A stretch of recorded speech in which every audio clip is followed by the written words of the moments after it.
gaji lebih ini sampai chefnya itu betul-betul bekerja di SMK, maka roti yang dihasilkan bukan roti anak belajar, bukan, tapi sudah roti yang betul-betul marketable. Nah, di itu kemudian pemerintah sudah banyak yang pakai, termasuk kemarin kepala MTS negeri bener kan, sekarang bapak dari Temanggung.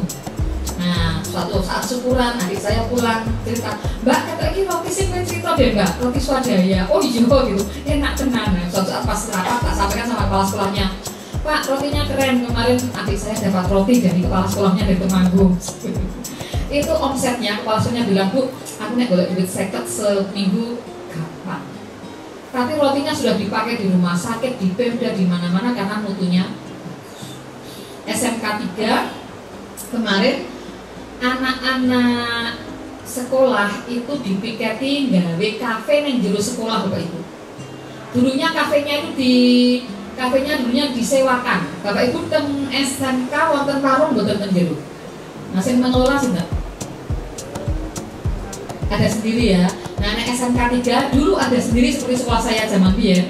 Karena sekolahnya itu SMK, kemudian 5 warung ini diberikan kepada 5 jurusan, diberikan kepada anak-anak. Kan anak-anak ada KWU.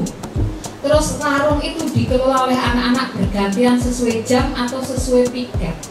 Barangnya boleh gawe, boleh reselling. Nek gawe dhewe berarti mungkin ibunya, mungkin anak itu sendiri. Tapi kalau nggak cover, reselling itu boleh dalam KWU. Ngedolke. Nah, itu dikelola oleh anak-anak, batine buat anak dan buat sekolah. Ternyata semua anak wajib beli di situ. Bayangkan kalau 700 anak yang jajan 500 saja sehari, itu kan uangnya balik ke sekolah. Jadi anak dipetakan. Ana rak sing ibumu nang omah dodolan. Wong saya di SMA 5 itu ada kantin kejujuran. Saya menyaksikan sendiri, pintu masuk langsung dikasih kantin kejujuran. Anak tiap hari sambil berangkat ke kelas sambil jajan. Karena banyak anak itu yang nggak mau berdesak-desakan di kantin. Jadi sambil berangkat dia ngambil tahu 2, bakwan 2, nek plastik bayar. Itu kok laris banget. Dari tahu saja sehari bisa terjual 200 tahu. Satu untungnya 500, itu ada uang 10.000 atau 20.000 tiap hari masuk. Hanya dari tahu saja. Aku mikir, ngomongnya ya berarti ya, gitu ya. Artinya apa? Itu namanya reselling. Jadi si jiki badinya boh 200, boh 300 rupiah. Tapi karena kali kok sedihnya banyak. Nah coba kebayang nggak itu bahwa TV-nya selain di depan, kantin itu dikelola per jurusan. Nah anaknya kan KWU itu di SMK 8 jam atau 6 jam ya? Nah 6, coba 6 itu ya betul-betul ngododol gitu ya. Tapi mutu makanannya harus bagus, murah meriah. Kemarin KBU tapi ya hanya project ya, SMA 7 hanya project. Artinya nek bar project lereng laris banget sehari itu, tapi nggak berlanjut.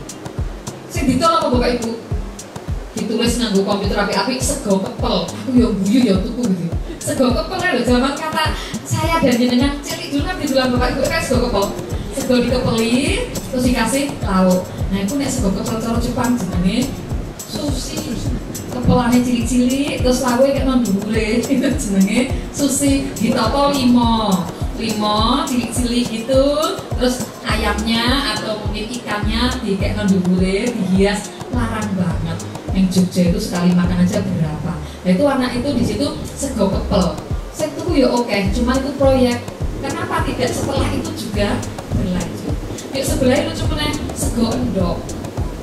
Tulisannya ya sego endok, ngono ki Bapak Ibu. Sego endok itu mau sego, sambel, ya endok didadar kayak nang dhuwure.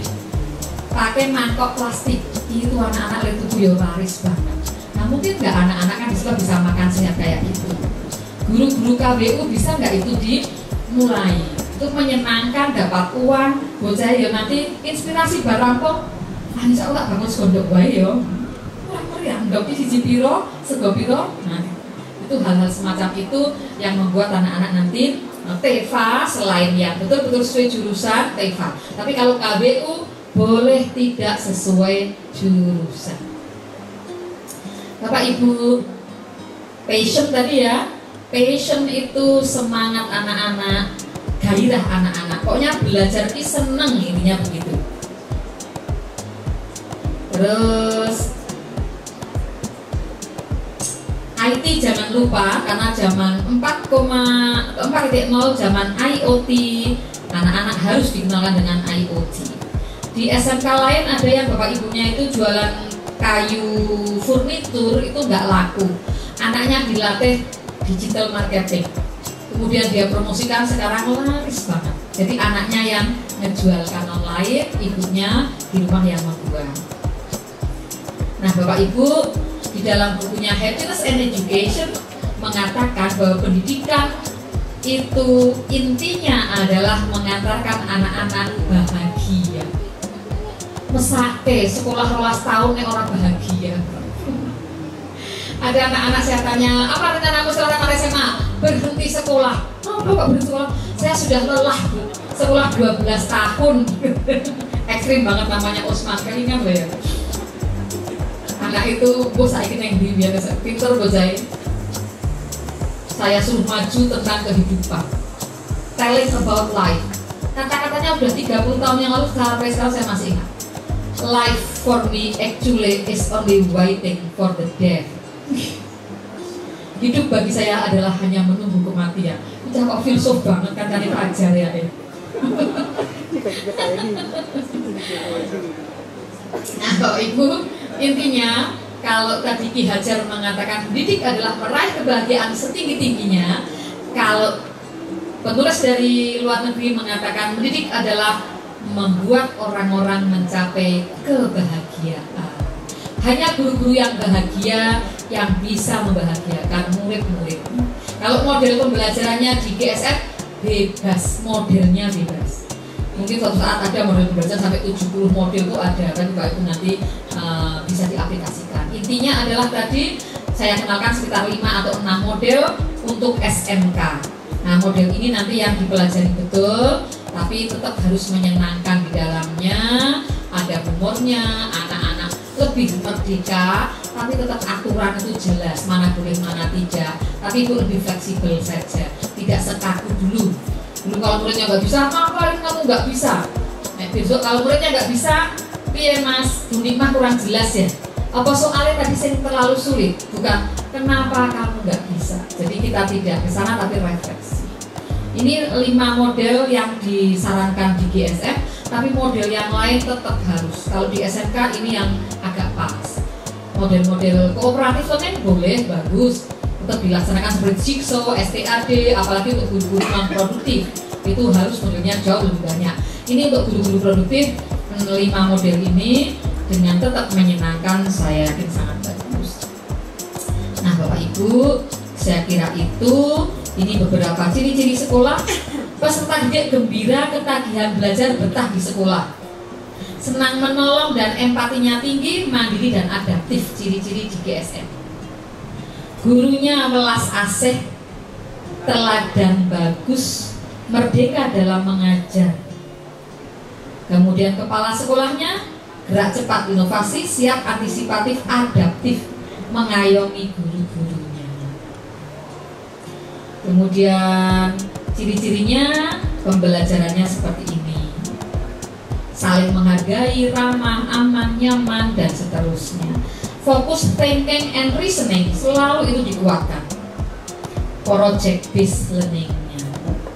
Orang tua kerjasama dengan sekolah. Bapak Ibu, yang kita bicarakan hari ini bukan ide saja. Kuncinya dilaksanakan, urut dari yang paling mudah, budaya sekolah dikuatkan, susun dari yang paling sederhana. Perlu waktu 1 semester, perlu waktu 3 bulan, tidak apa-apa. Praktek-praktek GSM itu inovasi dari guru masing-masing. Tidak ada strategi seperti dalam model pembelajaran, tidak. Tapi intinya tadi 5 model, kemudian 4 platform dan 4 moto atau garis besarnya, yaitu belajar tanpa dipaksa, disiplin tanpa ditakut-takuti, peduli dan menghargai tanpa prestasi tanpa ditekan. Saya yakin dengan bimbingan Pak Kur dan juga teman-teman senior di SMK Negeri SMA NU Bener Ma'arif ini semuanya bisa kita raih, dan selamat untuk siswa yang terus jumlahnya semakin banyak. Budaya menyenangkan akan menjadi promosi kemana-mana, tapi menyenangkan yang baik. Saya yakin di tengah Bapak Ibu itu bisa dilaksanakan.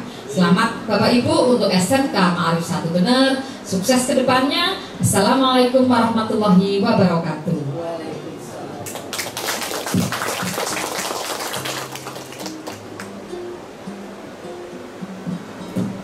Terima kasih banyak untuk Dr. Nikmah Nurbaiti MPDPI. Luar biasa sekali ilmu yang beliau berikan kepada kita untuk hari ini. Kita lanjutkan acara yang kelima, yaitu acara lain-lain.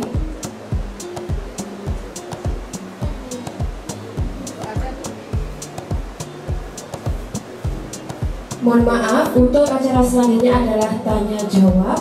Monggo untuk Bapak Ibu guru beserta karyawan yang ingin mengajukan pertanyaan kepada Dr. Nikmah Nurbaiti, saya persilakan. Sharing mungkin ya, boleh tak? Sampai dimakan Bapak Ibu.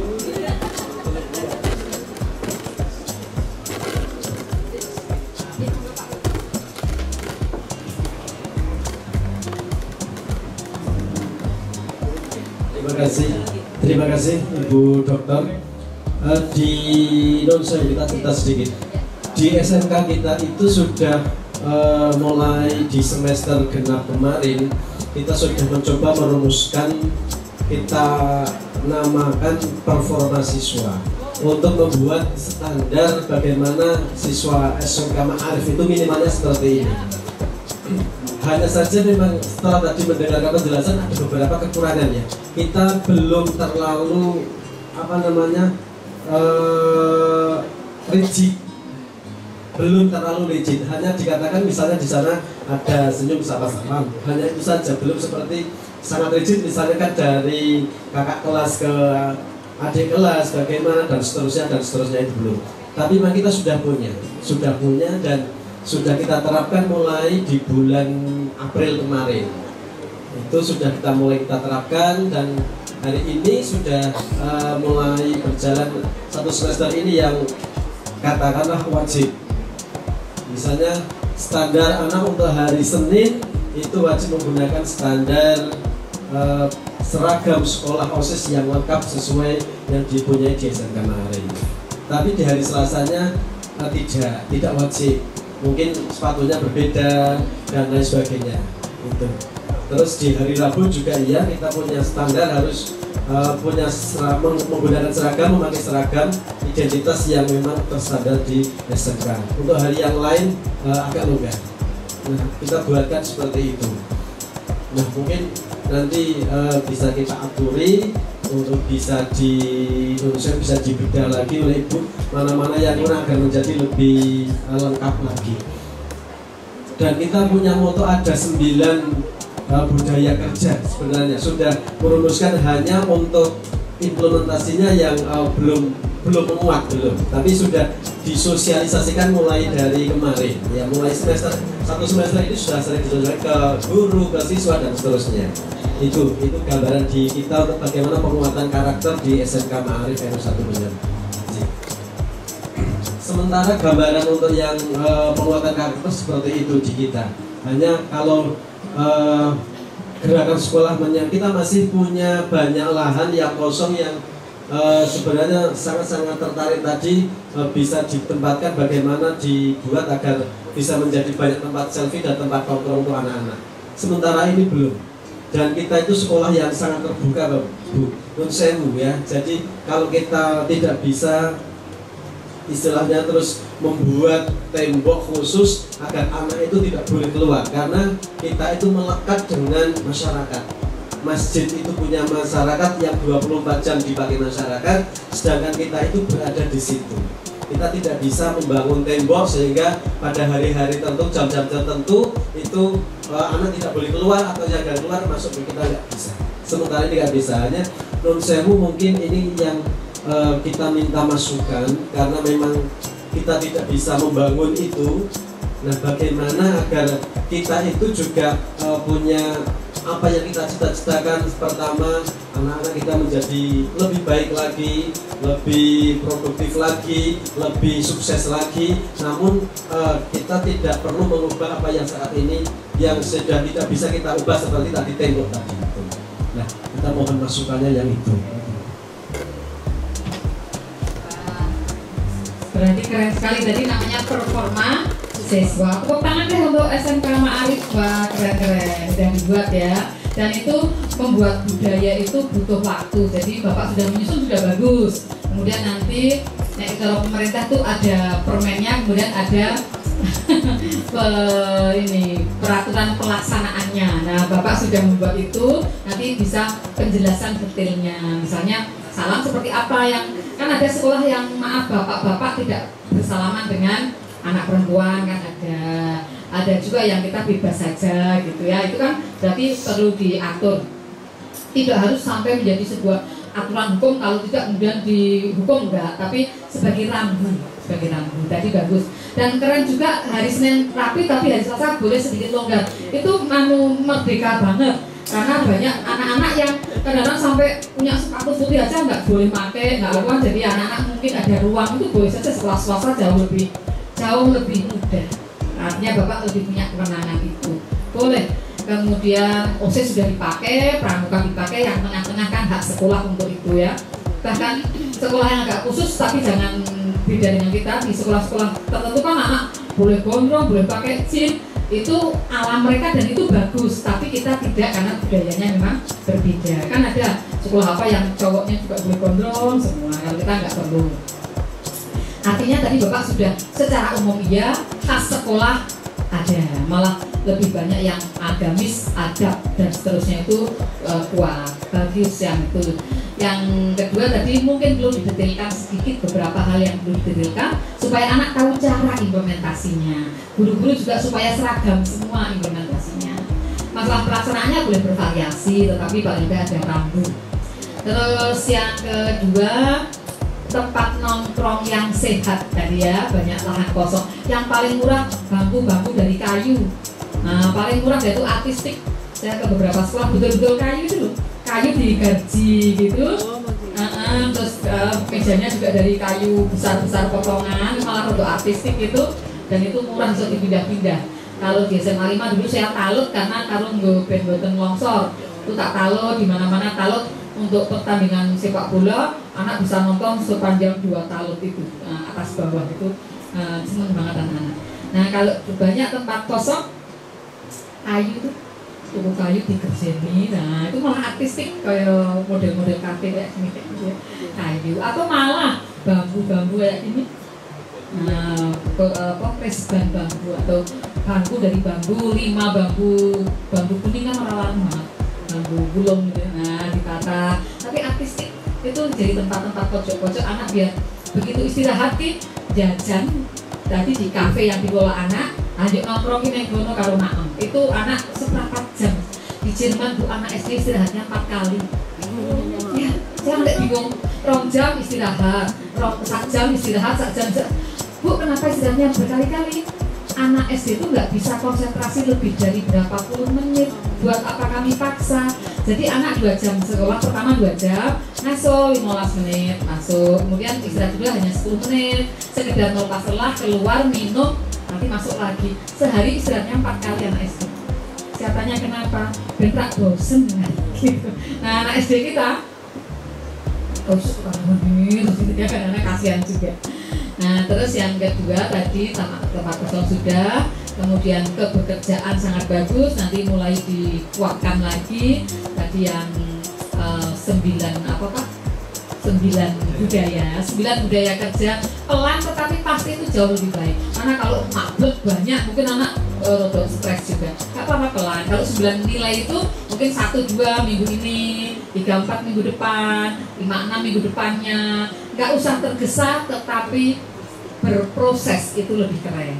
Kemudian ketika lingkungan kita terbuka sesuai dengan ini sebenarnya di school connectedness, koneksi, school connectedness terhubung dengan masyarakat. Ini malah Rusarama Wah Gagas terhubung.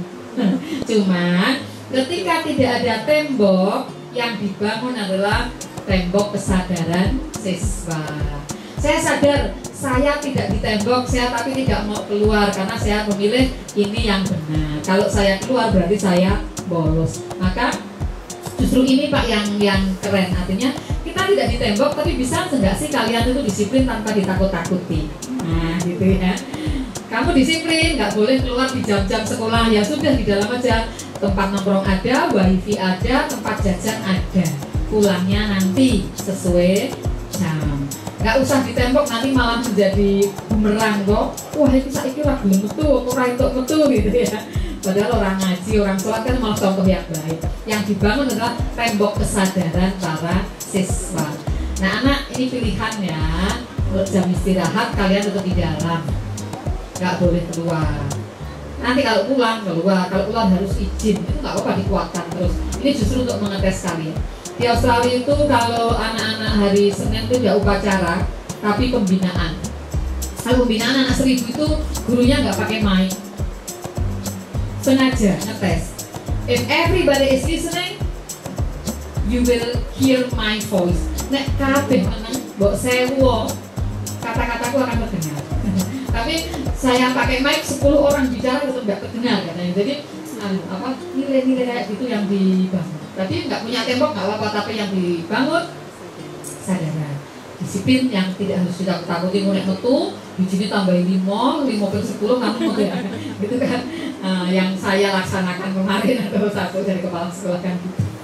Intinya itu Pak Hul, selamat sukses untuk SMA SMK NER, keren sekali, tepuk tangan ya untuk Bapak Ibu semuanya. Saya pernah cerita juga, saya contohkan karena adik saya dulu kan skripsi, tesisnya tentang SMK Ma'arif NER. Jadi dia konsultasi saya, Mbak nulis apa ya Mbak, S2 Manajemen Pendidikan, nulis apa ya Mbak? Nek guru nulis pembelajaran di kelas, nek manajemen pendidikan nulis pengelolaan sekolah. Kamu cari sekolah yang menurut kamu itu hebat, bagus, takoni modelnya opo, itu yang ditulis. Itu nanti best practice, pengalaman nyata bagaimana sekolah itu mengembangkan diri. Sing kowe ora usah ado-ado iso mbok tunggoni karo mulang. Yo sekolah pinggir kuwe Mbak ki apik muridé akeh gitu. Akhirnya menulis skripsinya tentang SMK Ma'arif NER dan bisa untuk lulus S2. Ya boleh tepuk tangan untuk Bapak Ibu, itu kita pamerkan. Dan juga saya ngobrol lama dulu dengan Bapak Kepala Sekolah tentang penilaian guru untuk motivasi kerja, itu juga sangat bagus. Sukses-sukses dan selamat, semangat untuk Bapak Ibu.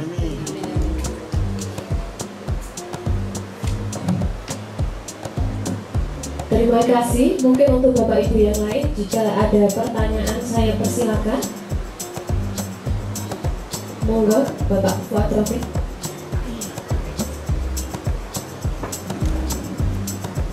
Assalamualaikum warahmatullahi wabarakatuh. Terima kasih saya atur tadi menanggapi saja bahwa yang pertama soal kejujuran. Tadi Ibu mencontohkan ada 100 suami sedang berdampingan dengan istri, ketika ditanya semuanya bohong. Itu yang saya garis bawahi itu. Artinya apa? Kalau mau jujur-jujuran seluruh suami ini sebenarnya pengen nikah lagi. Jadi intinya yang saya garis bawahi ini, kemudian ibu-ibu ya harap maklum bahwa seluruh suami ini sebenarnya pengen nikah lagi.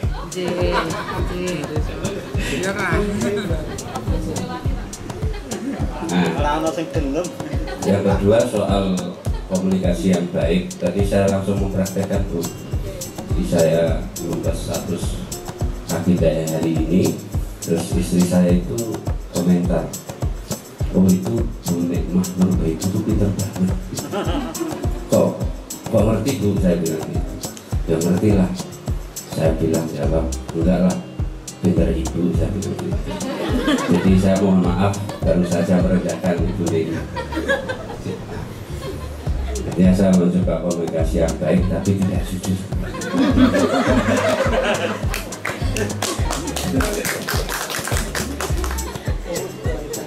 Bahwa ada komunikasi yang baik, kejujuran dan lain sebagainya, artinya harus dikomen dengan baik. Yang terakhir, saya agak kecewa dengan ibu. Saya di sini kan diharapkan sebagai siswa ibu, jadi disuruh menulis kelebihan-kelebihan saya gitu. Ini siswa kan sangat kecewa ketika hasil tulisannya tidak dikumpulkan. Maka saya tetap akan mengumpulkan hasil atau apa yang diminta ibu tadi akan saya kumpulkan untuk dibaca. Dan terakhir, terima kasih pada ibu yang telah membuat story tentang Raden Resto. Yang saya kumpulkan, Bu. Terima kasih, Pak. Wah, saya bacakan kelebihan Pak Fuad Rafiq hanya satu, yaitu ganteng.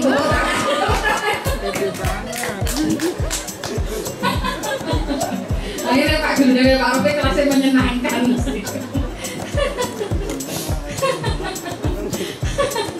Jadi Pak, saya gimana nangis. Jadi Pak Rafiq, satu penelitian itu tadi suami bohong karena penelitiannya tidak independen karena ada istrinya. Dalam saya tidak tahu dalam agama ya, saya nggak bisa ngomong tentang agama. Kalau dalam komunikasi namanya white lie. White lie itu bohong putih. Bohong putih itu daripada ibu nesu ya wis lah sing apik-apik asal tidak nerak aturan, nerak agama nggak boleh ya. Tapi nek sing kayak gitu itu untuk menyenangkan dari bohong putih. Kemudian Unik Mah pinter, terima kasih Pak. Tapi istri Bapak lebih pinter, iya. Lebih pinter sebagai Bapak ngadeni apa itu kan yang membuat Pak Rafiq tetap ganteng sampai sekarang. Ya.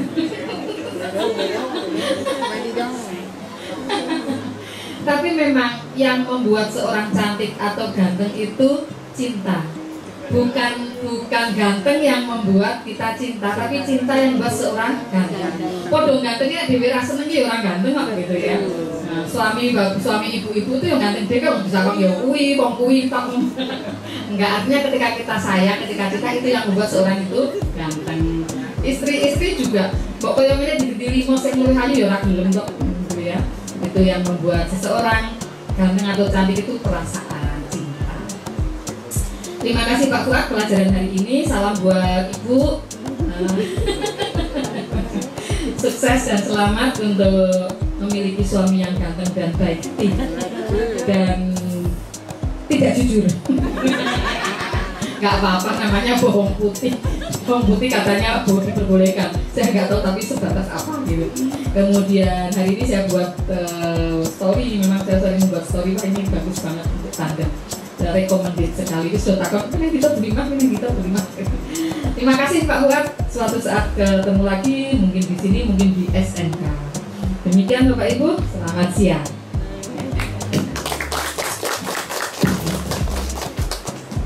Yang lain mau dikumpulkan?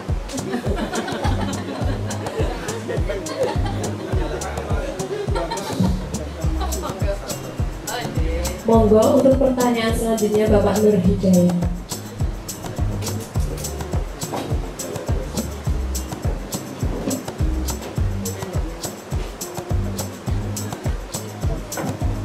Assalamualaikum warahmatullahi wabarakatuh. Waalaikumsalam warahmatullahi wabarakatuh. Langsung saja saya mengatur terkait dengan disiplin karena tidak ditakuti. Tadi yang disampaikan oleh Pak Koda ini bahwa di sekolah Sungkem Arif ini belum ada temboknya dan sangat sulit untuk membuat satu pada tembok keliling di mana anak itu bisa terkonsentrasi di sekolah, di dalam sekolah. Sehingga apa yang terjadi bahwa karena kondisi sekolah kita yang seperti itu, posisi siswa untuk cenderung keluar dari sekolah itu sangat besar. Kemudian bagaimana menyadarkan anak-anak untuk supaya tetap nyaman berada di sekolah itu kan pasti harus ada rambu-rambu. Rambu-rambu ini begini-begini supaya anak tidak sekolah. Nah, tidak keluar dari sekolah. Nah, tentu bahwa yang namanya rambu-rambu itu bagi anak-anak itu terasa menjadi suatu momok. Nek aku metu jadi gini. Ini artinya bahwa bagaimana kaitannya antara anak sadar untuk tetap berada dalam satu lingkungan sekolah tanpa ditakut-takuti, sementara sekolah harus membuat suatu aturan tata tertib yang itu menyangkut rambu-rambu yang berkaitan dengan anak itu sendiri. Mungkin itu yang perlu saya matur, mohon pencerahannya. Saya akhiri, wassalamualaikum warahmatullahi wabarakatuh. Waalaikumsalam. Terima kasih Pak Nur. Baik Bapak Ibu, jadi memang ada sebuah buku yang mengatakan begini, membuat budaya itu pertamanya itu memang instruksi. Membuat budaya pertama sifatnya tetap instruksi. Instruksi dilaksanakan nanti pada tahapan anak-anak itu sadar. Seperti kita naik motor pakai helm, itu kan aturan instruksi. Harusnya kita pada tahapan sadar supaya kalau ada apa-apa kepala kita aman. Tetapi sampai saat ini kita mungkin tahapannya masih karena instruksi. Kalau kita pakai helm, sik nengok-nengok. Polisi rak ya. Kita belum sampai tahapan itu, sehingga ada orang asing di jalan yang sangat sepi pakai helm, dia bingung atau dia diketawain, orang desa kok nganggo helm gitu. Padahal pakai helm bukan karena di kota, jalan raya atau di desa, tapi untuk keamanan. Jadi Bapak tadi tidak bertentangan, tidak berbenturan, hanya harapannya aturan tetap dibuat, tapi tidak diancam. Nek kowe ra nganggo iki, wah itu namanya beri ancaman. Atau kamu melanggar 5 kali nanti keluar, itu lebih banyak ancamannya. Jadi aturan tetap ada, rambu tetap ada, hanya implementasinya. Yang pertama sekian bulan bersifat wajib, harapannya sekian bulan kemudian dia sudah pada tahapan pembiasaan baru itu katanya butuh 3 bulan Bapak Ibu. Nek 3 bulan terus, baik itu katanya bisa berlanjut. Tapi nek 3 bulan mandek tengah-tengah kita balik lagi. Budaya baik atau buruk 3 bulan itu terus menerus, itu bisa lanjut. Jadi kalau kita menanamkan satu hal 3 bulan kok bagus terus, insya Allah bagus. Bapak, aturan tetap dibuat, rambu tetap dibuat, saya setuju. Hanya penginternalisasiannya lebih banyak ke penyadaran. Tidak dengan garis gini, enggak. Lebih banyak. Tapi sebagai sebuah instruksi itu tetap dikenalkan, tetap diwajibkan. Karena kita butuh, ya kayak sholat lah kita ya. Pertama kan dulu didahului waktu kecil, wajib, orang sholat. Nah, kepada tahapan kemudian, wis orang mawi dingonoke, kita sadar, bahkan mungkin sudah sampai tingkat menikmati. Tapi ya wis tekan tua ora misalnya ya lain lagi ya. Tapi harapannya dulu instruksi, bahkan enggak melenceng saja bolehlah kita agak keras. Tahapan berikutnya, nah kita sampai tahapan menikmati. Nah, itu dalam aturan tidak boleh keluar. Aturan tetap dan pelanggaran mesti ada Pak. Nanti 1-2 anak tetap ada. Sulit untuk anak 700 itu baik semua pada awal ya, namanya anomali. Sing apik 690 keluar misalnya, sing pitu no way, dan itu nggak apa-apa. Artinya tetap harus terus saja, tapi tidak harus membuat kita sampai marah-marah. Nah, kesadaran berikutnya mungkin semacam ada bintang kebaikan. Salah satu ciri GSM ada bintang kebaikan Bapak Ibu. Anak-anak yang menurut Bapak Ibu itu dalam 1 tahun keren, berprestasi, tidak melanggar, itu bintang kebaikan. Dulu di SMA 7 bahkan semua anak yang tidak pernah terlambat dapat sertifikat. Itu anak-anak senang. Jadi anak-anak yang setahun nggak tahu telat itu dapat sertifikat, apa saya lupa namanya, saya juga tanda tangan tapi saya lupa namanya. Ya semacam bintang kebaikan, tidak pernah terlambat. Itu anak-anak sambil terima rapot, terima itu ya seneng nggak tiga apa-apa ya. Tapi kalau pernah terlambat, aduh tahu telat ya, terlambat juga nggak apa-apa. Tapi kalau terlambat sampai 40 kali lah itu baru masalah ya, 50, 20 itu bermasalah. Terlambat 3-4 kali wajar. Nah jadi Bapak, sama bagus banget tadi, aturan tetap harus, rambu tetap harus ada, penegakannya yang tidak bersifat sangat keras tetapi penyadar. Terima kasih Pak Nur, untuk kita semuanya saya yakin bermanfaat.